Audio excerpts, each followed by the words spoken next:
Wikipedia said she was. My mother happened to be the daughter of a Count Boselli, who was the financial advisor to Victor Emmanuel, the King of Italy. And they lived very, very nicely, and my mother was a countess, actually. And which makes me a royal blood, too. Count. But, no, she wasn't a dancer. She loved everything that had to do with pictures and God knows with the theater and everything else. And I remember as a boy going to the La Scala with her in Italy and watching all the operas and everything else. It was just wonderful. It was a great childhood, and then we came into Depression, 1929. And if you've never been through a depression, which we're going through right now, believe it or not, in a very easy way. But in those days, we used to call victory gardens and everything else because we grew our own vegetables, we grew everything. And we did everything, and we had a lot of fun doing it, believe it or not, in those old days.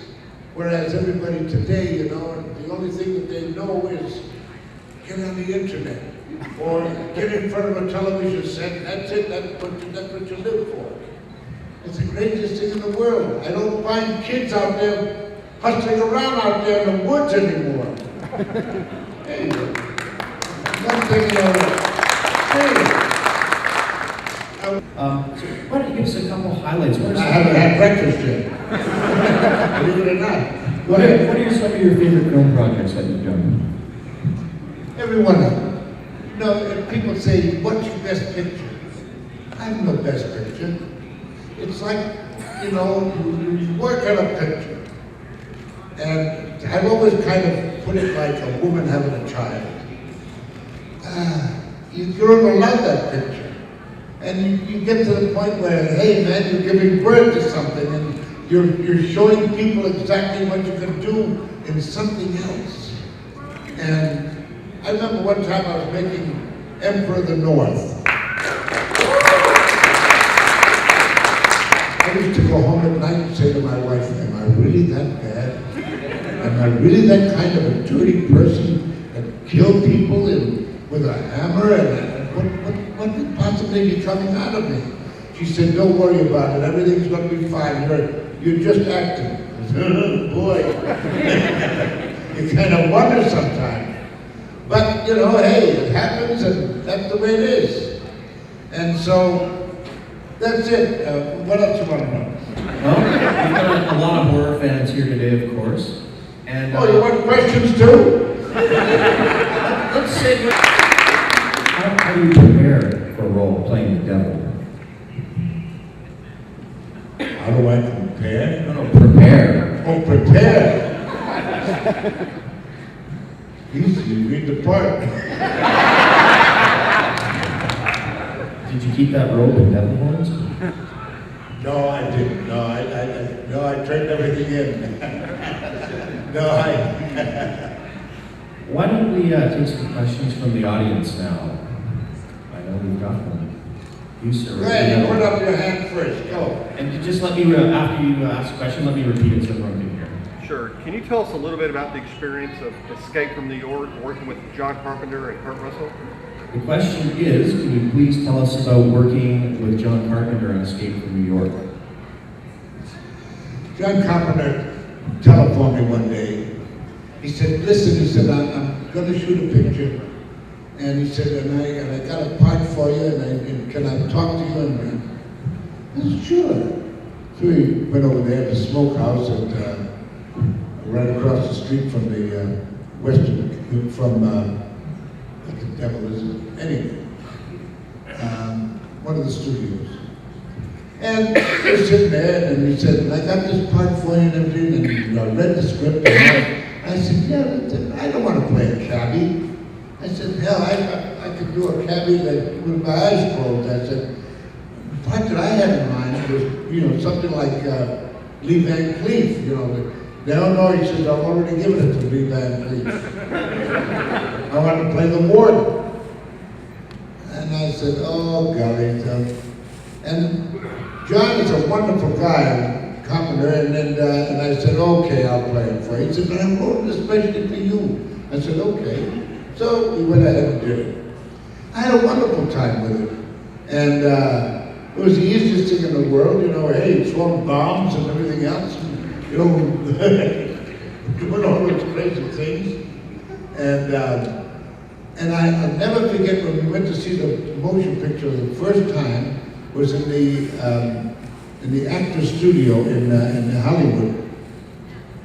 And my wife and I sat down at the very top, and all the whole place was just loaded down with people and actors, you know, and watching the picture.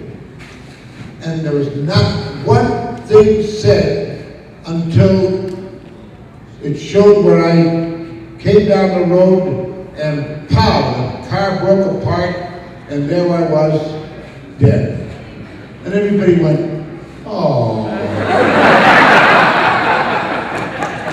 They were sorry that I had passed away. I said, my God, what else can I possibly do? This is wonderful.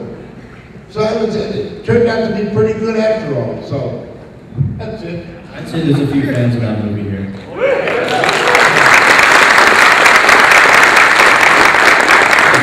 That's a good segue, a fellow with a taxi driver shirt. Let's take a question from him. Can you tell us about your experiences working on The Wild Bunch? All right, it's time to talk about The Wild Bunch, one of my favorite films. Wild Bunch. We were down in Mexico. I tell you, I had a broken foot, believe it or not. I started the whole picture on a broken foot. And if you see me at the very beginning, you probably see a little limp. And if you notice, my foot is just one left foot is bigger than the next one. And the left one was bigger than the right one.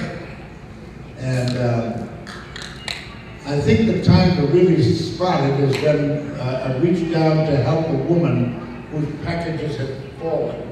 Remember when we were first coming into town and the packages had fallen, and I reached down and I helped her and walk over and give it to her.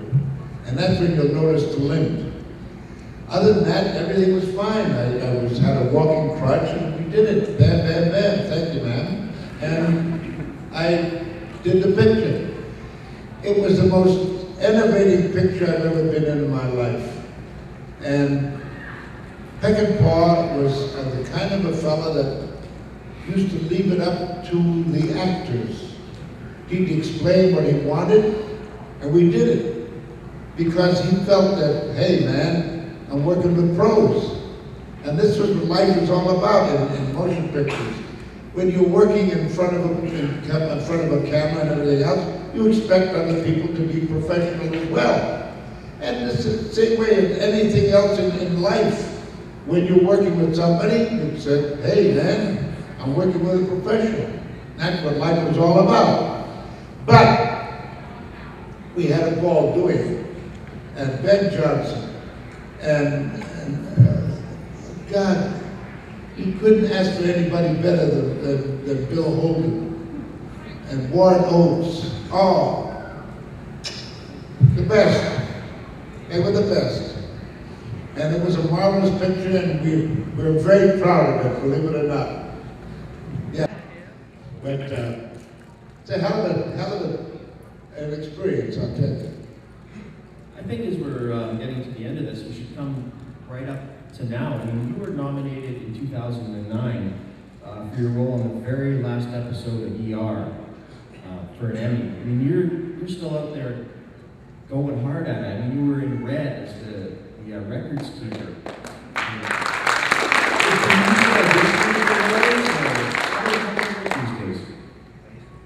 Well, you know, they call you and then it's easy. You just get up there and you say, oh yes, a few lines, you know, boom, boom, boom, and that's it.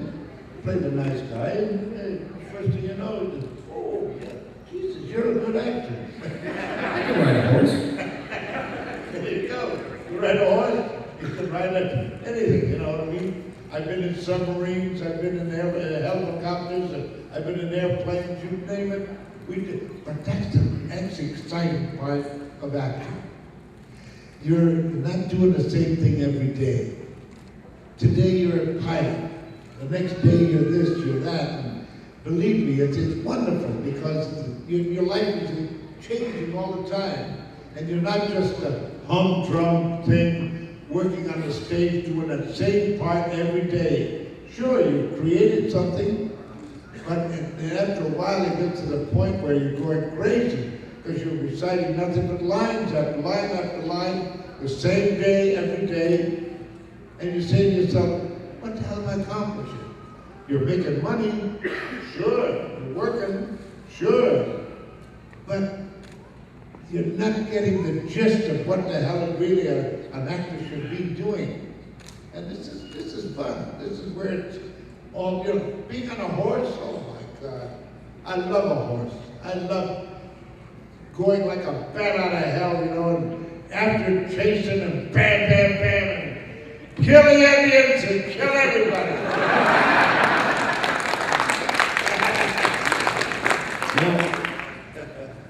I bet most of you haven't heard of an hour-long documentary called Ernest Borgnine Rides the Bus, or On the Bus, I think it's called.